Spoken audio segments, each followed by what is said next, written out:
Guys, আজকের এই ভিডিওতে ডিসকাস করব আই হ্যাভ এ ড্রিম নিয়ে। আই হ্যাভ এ ড্রিম কোনো স্টোরি বা নভেল নয়, এটি একটি স্পিচ বা বক্তৃতা যেটি দিয়েছিলেন Martin Luther king junior. Martin Luther king junior ছিলেন একজন American Baptist minister, civil rights activist and leader. 1963 সালের 28শে অগস্ট আমেরিকার ওয়াশিংটনের লিঙ্কন মেমোরিয়ালে প্রায় 2.5 লক্ষ মানুষের সামনে তিনি এই স্পিচটি দিয়েছিলেন। আমেরিকান হিস্ট্রিতে এটি একটি আইকনিক স্পিচ। তার এই স্পিচটি সিভিল অ্যান্ড ইকোনমিক রাইটসের জন্য। আফ্রিকা এবং আমেরিকার কালো চামড়ার মানুষদের উপর যে অত্যাচার চলত তার প্রতিবাদ স্বরূপ তার এই স্পিচ। তার এই স্পিচ সিভিল রাইটস মুভমেন্টের এক সিম্বল বা প্রতীক হয়ে দাঁড়িয়েছে। মার্টিন লুথার কিং জুনিয়র এমন একটি সমাজের স্বপ্ন দেখেছিলেন যেখানে আইন সবার জন্য সমান হবে, যেখানে সকল মানুষ সমান অধিকার পাবে, যেখানে মানুষকে তার গায়ের রং দিয়ে বিচার করা হবে না, বরং তাকে তার ক্যারেক্টার দিয়ে বিচার করা হবে। তাকে 1964 সালে নোবেল পিস প্রাইজ দেওয়া হয়, কারণ তিনি তার আন্দোলনকে নন ভায়োলেন্ট বা অহিংস পথে এগিয়ে নিয়ে গিয়েছিলেন, শান্তিপূর্ণভাবে এগিয়ে নিয়ে গিয়েছিলেন। তিনি তার বক্তৃতায় বলেন, ইম্যান্সিপেশন প্রোক্লেমেশন সমস্ত কালো চামড়ার মানুষদের মনে একটা আশা জাগিয়েছিল। যারা স্লেভ বা কৃতদাস ছিল তারা এক নতুন ভোরের আলো দেখেছিল। দাসত্বের দীর্ঘ রাত থেকে তারা মুক্তির আনন্দ পেয়েছিল। গাইস, ইম্যান্সিপেশন প্রোক্লেমেশন একটি ঘোষণা যেটি ইস্যু করা হয়েছিল আব্রাহাম লিঙ্কনের দ্বারা। আব্রাহাম লিঙ্কন ছিলেন 16th ইউএস প্রেসিডেন্ট। তিনিও চেয়েছিলেন কালো চামড়ার মানুষদের ওপর অত্যাচার বন্ধ হোক।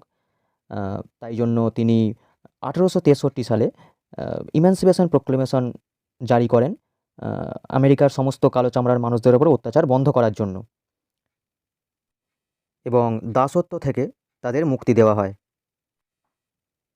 মার্টিন লুথার কিং জুনিয়র তার বক্তৃতায় বলেন, আব্রাহাম লিঙ্কন 100 বছর আগে ইমানসিপেশন প্রোক্লেমেশন ইস্যু করেছিলেন। Abraham Lincoln emancipation proclamation issue করেছিলেন 1863 সালে, আর মার্টিন লুথার বক্তৃতা স্পিচটি দিচ্ছিলেন 1963 সালে।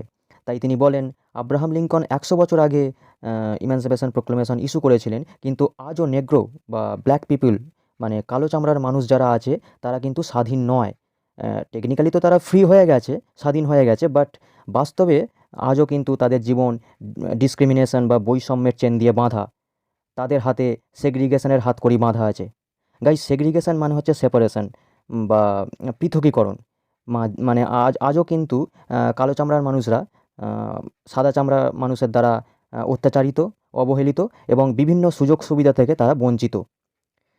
তাই তিনি বলেন, তাই মার্টিন লুথার বলেন, এবার সেই গণতন্ত্র প্রতিষ্ঠা করার সময় এসে গেছে। এবার আমাদের মানে কালো চামড়ার মানুষদেরও ফ্রিডম, জাস্টিস এবং ইকুয়াল রাইট মানে সমান অধিকার চাই। 100 বছর পরেও আমেরিকার ব্ল্যাক পিপল এখনও আমেরিকান সোসাইটির এক কোণে পড়ে আছে। তারা যেন নিজেদের দেশে নিজেরাই নির্বাসনে আছে। অন্ধকারাচ্ছন্ন নির্জন সেগ্রিগেশনের ভ্যালি বা উপত্যকা থেকে আমাদের আলোর পথে আসতে হবে। রেসিয়াল ইনজাস্টিসের চোরাবালি থেকে আমাদের নেশন বা জাতিকে তুলে ভ্রাতৃত্ব বোধ গড়ে তোলার সময় এসে গেছে। সমস্ত গডস চিলড্রেন বা ঈশ্বরের সন্তানদের জন্য জাস্টিস বা ন্যায় বিচার তৈরি করার সময় এসে গেছে। গাইস, গডস চিলড্রেন বলতে এখানে ব্ল্যাক হোয়াইট সমস্ত মানুষদের কথাই বলা হয়েছে।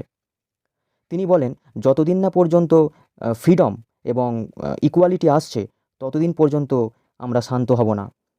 তিনি বলেন, কিন্তু আমি আমার দেশের আন্দোলনকারীদের বলবো, আমাদের অধিকার ফিরে পাওয়ার জন্য আমরা যেন কোনো খারাপ কাজ না করি।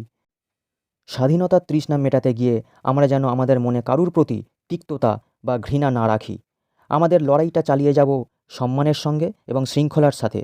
আমাদের এই প্রতিবাদ যেন ভায়োলেন্স বা হিংসা ডেকে না আনে। মানে তিনি অহিংসার সাথে এবং শান্তিপূর্ণভাবে আন্দোলন বা লড়াই চালিয়ে যাওয়ার ডাক দেন।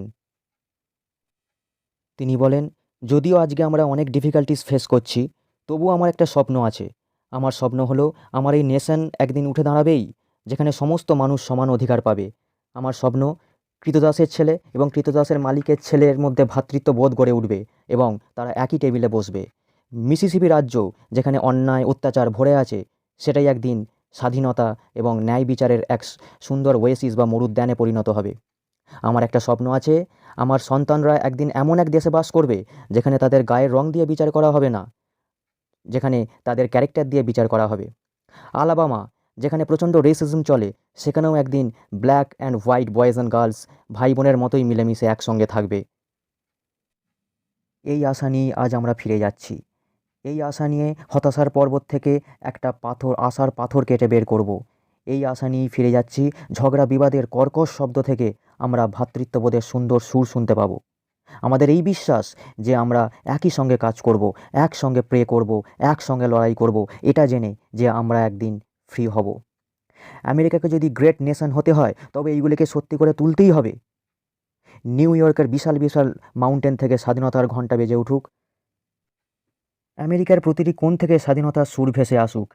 আমেরিকার প্রতিটি গ্রাম থেকে, প্রতিটি শহর থেকে যেদিন স্বাধীনতার ঘণ্টা বাজবে, সেদিন ব্ল্যাক এবং হোয়াইট সকল মানুষ হাতে হাত রেখে গান গাইবে, free at last, free at last. অবশেষে স্বাধীন হলাম, অবশেষে স্বাধীন হলাম। Thank god Almighty, we are free at last. সর্বশক্তিমান ঈশ্বরকে ধন্যবাদ, আমরা অবশেষে স্বাধীন হলাম। এই ছিল মার্টিন লুথার কিং জুনিয়রের সেই বিখ্যাত স্পিচ।